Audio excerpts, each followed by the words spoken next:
Hi, podcast. I'm Daniel Park, and with me is Maya Chen. Today we're unpacking an Anthropic study called Tracing Attention Computation through Feature Interactions. It's about explaining why attention heads look where they look inside large language models. TLDR up front, the authors introduce what they call QK attributions. In plain language, they show how an attention head's decision about where to look can be traced to interactions between learned features at the query position and features at the key position. Those interactions add up to the attention score. They then plug this into Anthropic's attribution graph framework. So we don't just see what information moved through attention, we can also say why the head decided to look there. It's promising, but still early work. Okay, that's a helpful headline. Who's behind it? It's by Anthropic's interpretability team. Representative authors are Harish, Kamath, and Emmanuel Ameisen, with contributions from colleagues including Chris Olah and Jack Lindsay. The article was posted on July 31st, 2025. Great, so what problem are they actually solving? We hear about attention all the time, but what was missing? A lot of recent interpretability work at Anthropic uses attribution graphs. Those graphs can trace how features influence each other in the output, but they keep the attention pattern fixed from the original model run. That means they can tell you what moved through the attention pipes, but not why the pipes connected those specific tokens. In other words, the OV side, what information gets passed, was visible, and the QK side, where the model chooses to attend, wasn't being explained. The team has called this attention pattern formation, and they've said it's the core remaining problem. So the older tools left out the why did it look there step. Exactly. Prior attempts to capture that why were informative but incomplete. The transformer circuits framework has long separated attention into QK, which chooses where to look, and OV, which moves the content. The team also explored multi-token transcoders and early versions of QK diagonalization. Those showed signs of life, but struggled to faithfully reconstruct full attention patterns when restricted to very simple, low-rank structures. In practice, a handful of induction-style features carried much of the load, and many others looked weak or redundant. So, progress, but not yet a practical handle on attention formation in real models. Got it. So what's the new idea and why did they think it would work? The new idea is to treat the attention score between a query token and a key token as the result of two feature checklists comparing notes. On the query side, the model has learned features. Think of cues like being part of a name or signaling a definition, though the real features can be subtler. On the key side, there are other features, maybe a previous mention of the same entity or the start of a list. QK attributions write the score as a weighted interaction between those two sets of features. If a query feature and a key feature click, they contribute to the head's decision to attend. When you say interaction, do you mean literally multiplying two feature activations together? Conceptually, yes.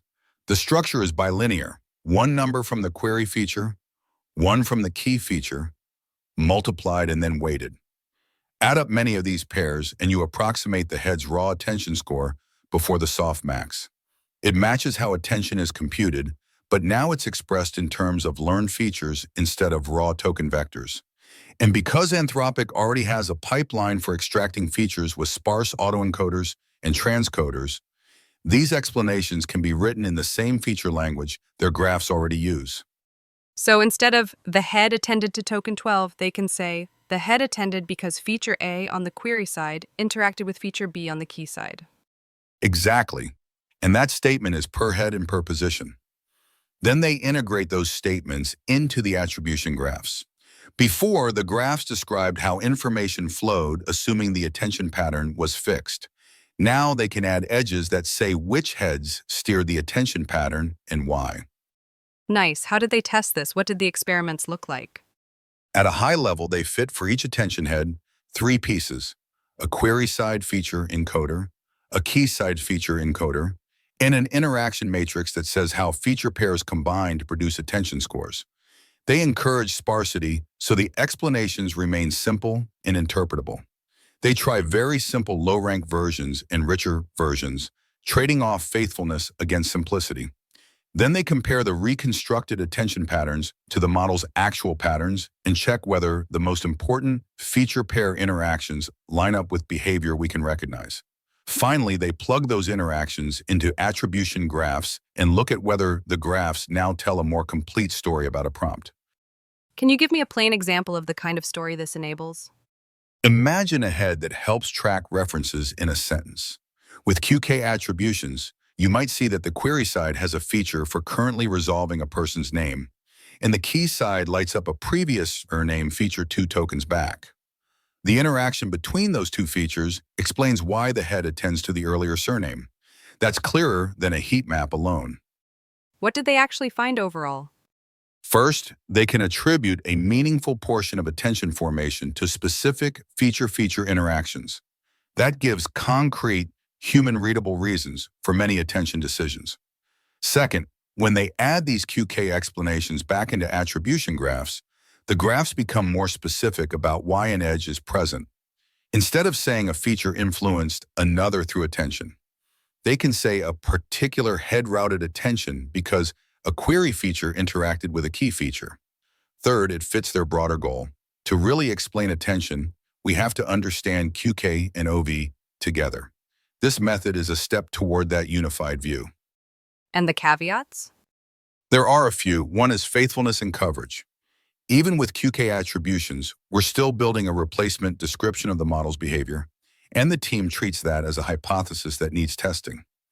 Earlier work showed so-called error nodes, where the current features don't capture everything. Another caveat is reconstruction quality. Very low-rank QK structures often can't match the real attention patterns well, and the easy wins tend to be induction-style cases. The team is exploring higher-rank interactions to close that gap. Finally, evaluation is still case study heavy. There isn't yet a standardized benchmark for attention formation explanations across a wide range of tasks and layers. So it's moving the ball forward, but it's not the final word. That's right. It offers a practical mechanism to say why attention pointed somewhere in the same feature language they already use for what moved. It doesn't claim to fully solve attention formation in large models yet. For someone building or auditing models, why does this matter beyond being interesting? 2 reasons. First, auditability. If you can explain why a head looked at a particular token, you can test and intervene. For example, if a safety-relevant feature is triggering attention in ways you don't want, this gives you a handle to detect it and potentially steer it. Second, debugging and reliability. When a model gets something right or wrong, you can examine whether the attention routing was driven by the features you intended. That's stronger than only seeing the downstream content flow. Does this integrate cleanly with their existing tools? Yes, that's a big part of the appeal. The same feature dictionaries used in attribution graphs carry over here, so QK attributions plug in as additional edges in the graph. That keeps everything consistent, one set of features with 2 roles. QK explains where to look, and OV explains what is moved. Any assumptions the listener should keep in mind? The explanations lean on learned features extracted by sparse autoencoders or transcoders. Those features are useful, but they're still an approximation of the model's true internal basis. And because the graphs are built around a local view of one prompt at a time, claims are local unless you validate across many prompts. The team does interventions to test mechanisms, but broad generalization still needs more work. What about data scale or sample sizes? Any reason to worry about overfitting explanations to cherry-picked examples? The authors are transparent that much of the evidence comes from careful case studies with qualitative inspection, coupled with quantitative pattern reconstruction metrics. That's common in mechanistic interpretability today. The right next step is systematic evaluation across many prompts and models, using predefined metrics for faithfulness and coverage. All right, future directions. If you were to outline a roadmap based on their discussion, what would you expect next? A few directions stand out. 1, higher-ranked QK features so the method better matches real attention while staying interpretable. 2, unifying QK and OV in a single learned feature set so a head's where and what are explained together. 3, cross-layer analysis to see whether the same QK features recur or compose across layers, and how that relates to superposition. 4, stronger benchmarks for faithfulness. including interventions that flip predicted query key interactions and check whether the attention pattern changes as predicted. And 5, scaling up across more tasks, domains, and models to understand where the method shines and where it struggles. Before we wrap, can you restate the conclusion one more time in short, plain language? Sure, attention doesn't just connect tokens, it connects features. This paper shows you can explain an attention head's choices by naming the query features and key features that interacted to produce the score. And you can slot those reasons into the circuit diagrams we already use. It's not the final answer, but it's a practical step toward complete, testable stories of how models reason.